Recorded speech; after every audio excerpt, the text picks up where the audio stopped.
Sport and superstition is a match made in heaven.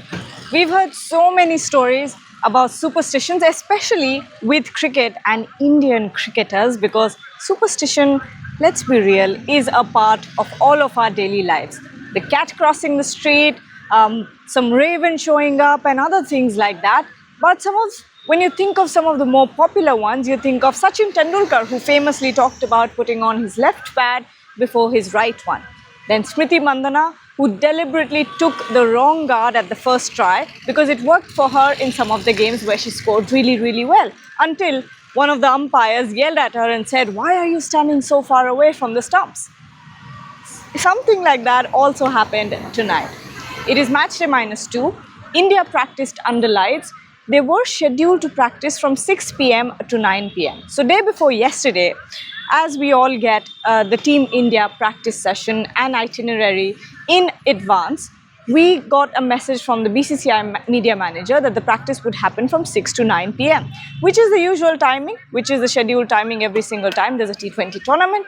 But then after some time, we got another update that this time the practice will happen from 7 p.m. and not 6 p.m., which left a lot of us baffled. We thought, what could possibly be the reason for this?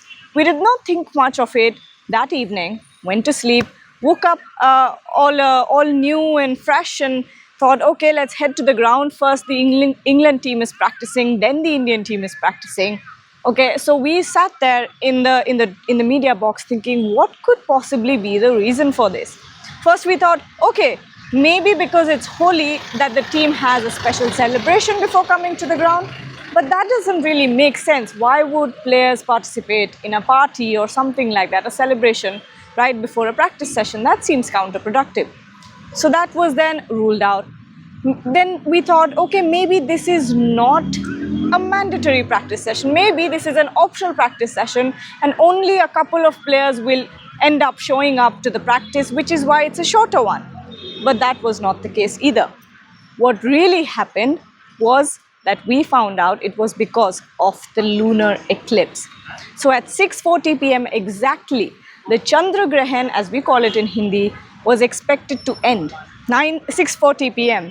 And that is exactly when the team left the hotel, not a minute before that. We were told that this was the reason. And not just that, even inside the stadium at the Wankhede ground, the floodlights did not turn on until the moon was out. So sport and superstition, what does that tell you? It's not just the Indian team that's participating in it. It is also the ground who did not turn on any lights on the ground because it is considered in Indian culture bad luck to, I believe, eat outside, to be outside, and turn on any electricals or lights or something like that. I'm not too well aware of this. But these are the superstitions surrounding Chandra Grahan or the lunar eclipse. And it was followed to the T.